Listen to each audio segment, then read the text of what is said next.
प्रभात मेरे प्यारे विद्यार्थियों। आज मैं कक्षा 7 की किताब बसंत के पाठ 10 अपूर्व अनुभव को शुरू करने जा रहा हूँ। तो सभी इस पाठ की तरफ ध्यान दें और समझने की कोशिश करें। चलिए शुरू करते हैं। सभागार में शिविर लगने के 2 दिन बाद तोतो चान के लिए एक बड़ा साहस करने का दिन आया। सभागार का मतलब होता है जहाँ पर सभाएं होती है, मीटिंग्स होती है। वहाँ पर शिविर मतलब कैंप लगने के 2 दिन बाद तोतो चान के लिए एक बड़ा साहस करने का, साहस मतलब कुछ ऐसा करके दिखाने का दिन आया जैसा कि वो बहुत दिनों से सोच रही। इस दिन उसे यासुकी चान से मिलना था। इस भेद का पता न तो तोतो चान के माता पिता को था और न ही यासुकी चान के। उसने यासुकी चान को अपने पेड़ पर चढ़ने का न्योता दिया था। तो ये जो रहस्य था, इस भेद का पता तोतो चान के माता पिता को भी नहीं था और ना ही यासुकी चान के माता पिता को। तो वह अपने पेड़ पर चढ़ने का न्योता यासुकी चान को देने वाली थी।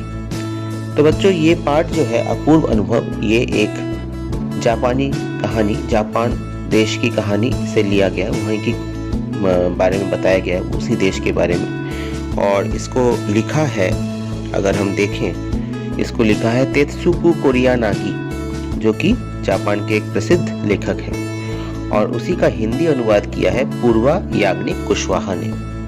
तो चलिए बच्चों, ये हम लोग शुरू करते हैं। और इसके पहले कुछ बात और मैं बताना चाहता हूँ। तोतो चान विश्व साहित्य की एक अमूल्य निधि है, जो मूलतः जापानी भाषा में लिखी गई है।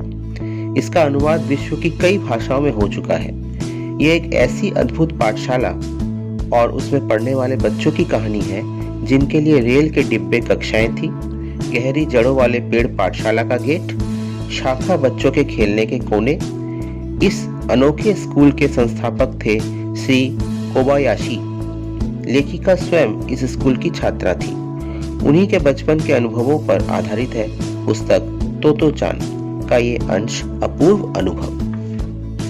तोमोए में हर एक बच्चा बाग के एक एक पेड़ को अपने खुद के चढ़ने का पेड़ मानता था। तोमोए एक जगह का नाम है जापानी। तोतो चान का पेड़ मैदान के बाहरी हिस्से में कुहुन बुत्सु जाने वाली सड़क के पास था। बड़ा सा पेड़ था उसका। चढ़ने जाओ तो पैर फिसल जाते, पर ठीक से चढ़ने पर जमीन से कोई 6 फुट की ऊंचाई पर एक द्विशाखा तक पहुंचा जा सकता था। द्विशाखा मतलब 2 शाखाएं जहां से अलग अलग हो रही हैं। बिल्कुल किसी झूले सी आरामदेह जगह थी यह। तोतो चान अक्सर खाने की छुट्टी के समय या स्कूल के बाद ऊपर चढ़ी मिलती। वहां से वह सामने दूर तक ऊपर आकाश को या नीचे सड़क पर चलते लोगों को देखा करती थी। बच्चे अपने अपने पेड़ को निजी संपत्ति मानते थे। किसी दूसरे के पेड़ पर चढ़ना हो तो उससे पहले पूरी शिष्टता से माफ कीजिए, क्या मैं अंदर आ जाऊं, पूछना पड़ता था।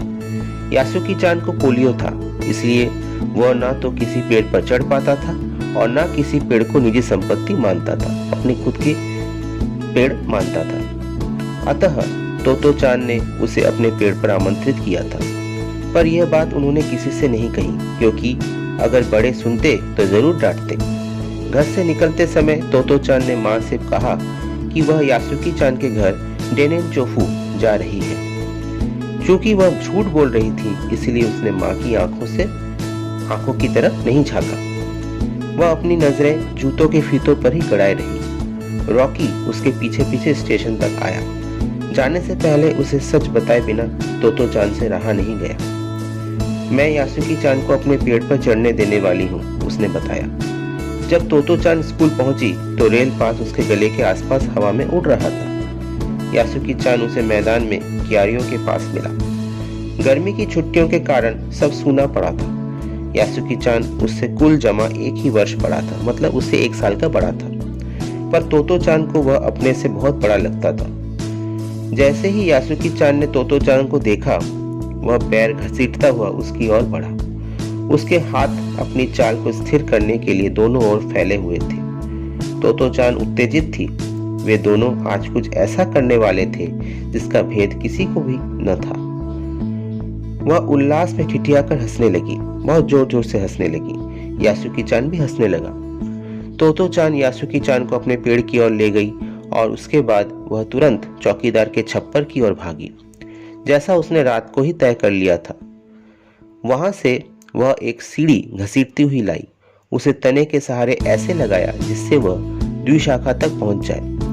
वह कुर्सी से ऊपर चढ़ी और सीढ़ी के किनारों को पकड़ लिया। तब उसने पुकारा, ठीक है, अब ऊपर चढ़ने की कोशिश करो। यासुकी-चान के हाथ पैर इतने कमजोर थे कि वह पहली सीढ़ी पर भी बिना सहारे के चढ़ नहीं पाया। इस पर तोतो-चान नीचे उतर आई और यासुकी-चान को पीछे से धकियाने लगी, पर तोतो-चान थी छोटी और नाजुक सी, इससे अधिक सहायता क्या करती। यासुकी-चान ने अपना पैर सीढ़ी पर से हटा दिया और हताशा से सिर झुकाकर खड़ा हो गया। तोतो-चान को पहली बार लगा कि काम उतना आसान नहीं है जितना वह सोचे बैठी थी। अब क्या करे वह? यासुकी-चान उसके पेड़ पर चढ़े, यह उसकी हार्दिक इच्छा थी। यासुकी-चान के मन में भी उत्साह था। वह उसके सामने गई। उसका लटका चेहरा इतना उदास था कि तोतो-चान को उसे हंसाने के लिए गाल फुलाकर तरह तरह के चेहरे बनाने पड़े।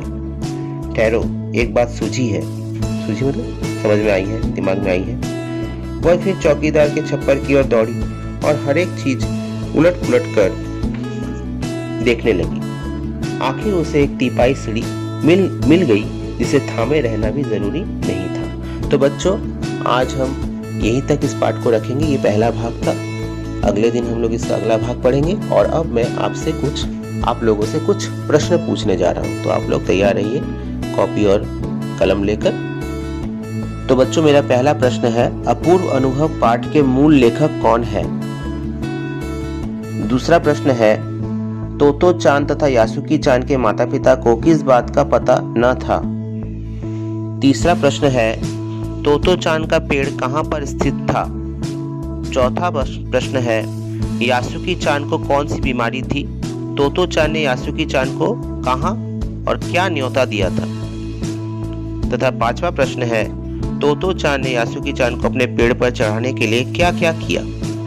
तो बच्चों, इन प्रश्नों के उत्तर आप अपनी कॉपियों में लिखेंगे और PDF बनाएंगे, ठीक है?